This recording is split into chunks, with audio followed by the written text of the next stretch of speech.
Chapter XIII of The Money Moon. This recording is in the public domain. The Money Moon, a Romance, by Jeffery Farnol. Chapter XIII.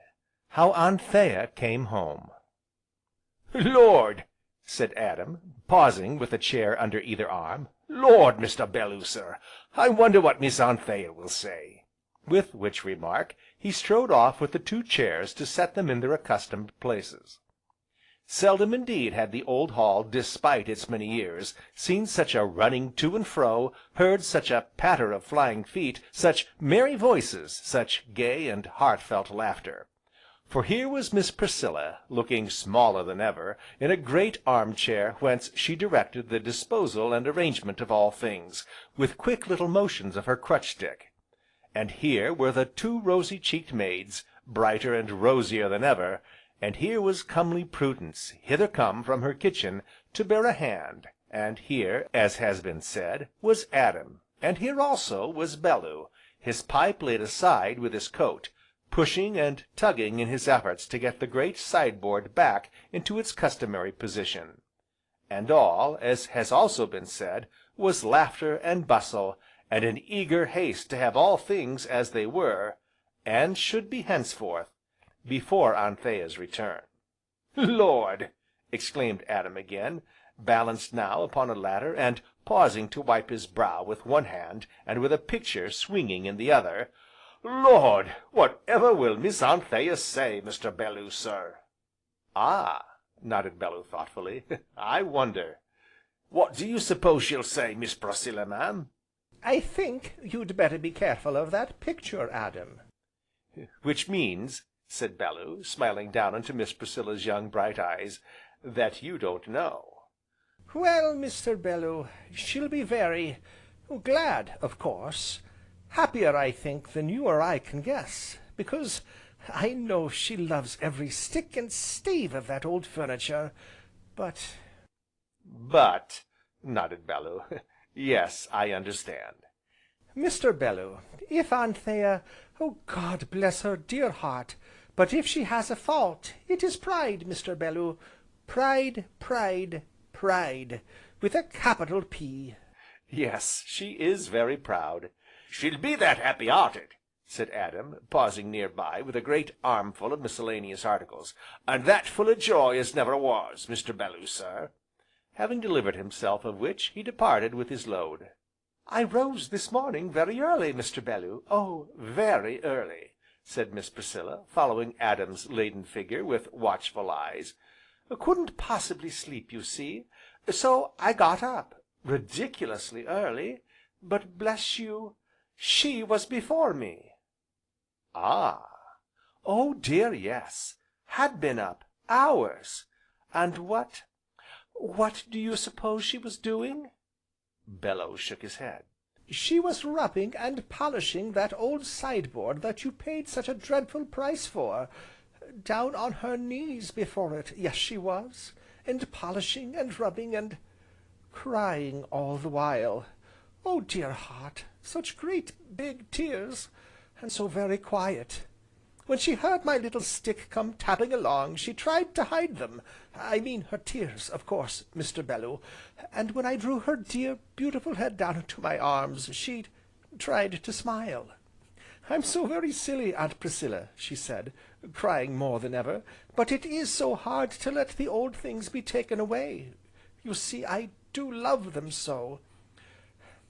I tell you all this, Mr. Bellew, because I like you, ever since you took the trouble to pick up a ball of worsted, for a poor, old, lame woman, in an orchard, first impressions, you know, and secondly, I tell you all this to explain to you why I Threw a kiss from a minstrel's gallery to a most unworthy individual, Aunt Priscilla?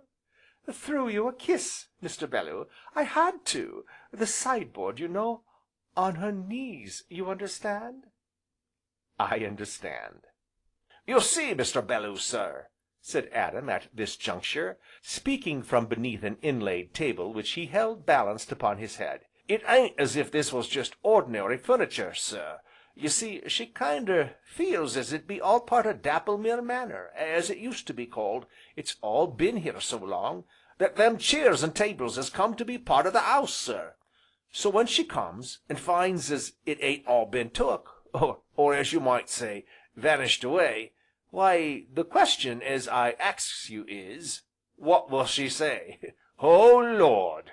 And here Adam gave vent to his great laugh which necessitated an almost superhuman exertion of strength to keep the table from slipping from his precarious perch, whereupon Miss Priscilla screamed, a very small scream like herself, and Prudence scolded, and the two rosy cheeked maids tittered, and Adam went chuckling upon his way.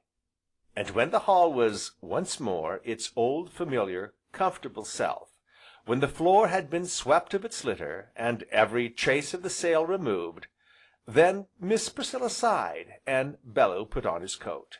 "When do you expect she will come home?" he inquired, glancing at the grandfather clock in the corner. "Well, if she drove straight back from Cranbrook, she would be here now, but I fancy she won't be so very anxious to get home to day, and may come the longest way round. Yes, it's in my mind she will keep away from Dapplemere as long as ever she can." "And I think," said Bellew, "yes, I think I'll take a walk.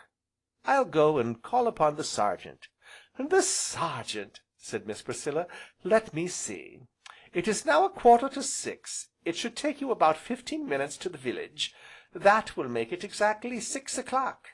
You will find the Sergeant just sitting down in the chair on the left hand side of the fireplace, in the corner, at the King's Head, you know.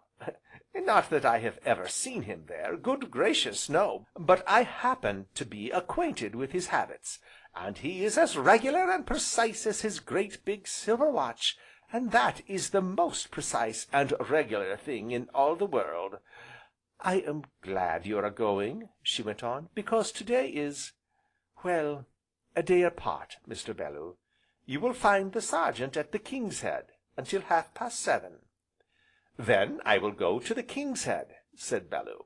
"And what message do you send him?" "None," said Miss Priscilla, laughing and shaking her head. At least, you can tell him, if you wish, that the peaches are riper than ever they were this evening." "I won't forget," said Bellew, smiling, and went out into the sunshine. But, crossing the yard, he was met by Adam, who, chuckling still, paused to touch his hat. "To look at that theer 'all, sir, you wouldn't never know as there'd ever been any sale at all. Not no'ow. Now the only question is, were it's me, and as I'm a axin' of myself constant is, what will Miss Anthea have to say about it?" "Yes," said Bellew, "I wonder."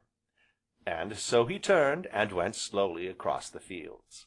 Miss Priscilla had been right. Anthea was coming back the longest way round. Also, she was anxious to keep away from Dapplemere as long as possible. Therefore, despite Small Porges' exhortations, and Bess's champing impatience, she held the mare in, permitting her only the slowest of paces, which was a most unusual thing for Anthea to do. For the most part, too, she drove in silence, seemingly deaf to Small Porges' flow of talk, which was also very unlike in her. But before her eyes were visions of her dismantled home, in her ears was the roar of voices clamoring for her cherished possessions, a sickening roar, broken, now and then, by the hollow tap of the auctioneer's cruel hammer. And each time the clamoring voices rose, she shivered, and every blow of the cruel hammer seemed to fall upon her quivering heart.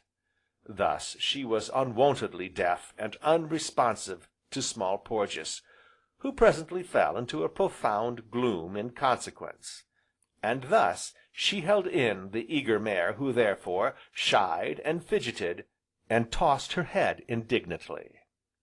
But, slowly as they went, they came within sight of the house at last, with its quaint gables and many latticed windows, and the blue smoke curling up from its twisted chimneys, smiling and placid as though, in all this great world, there were no such thing to be found as an auctioneer's hammer.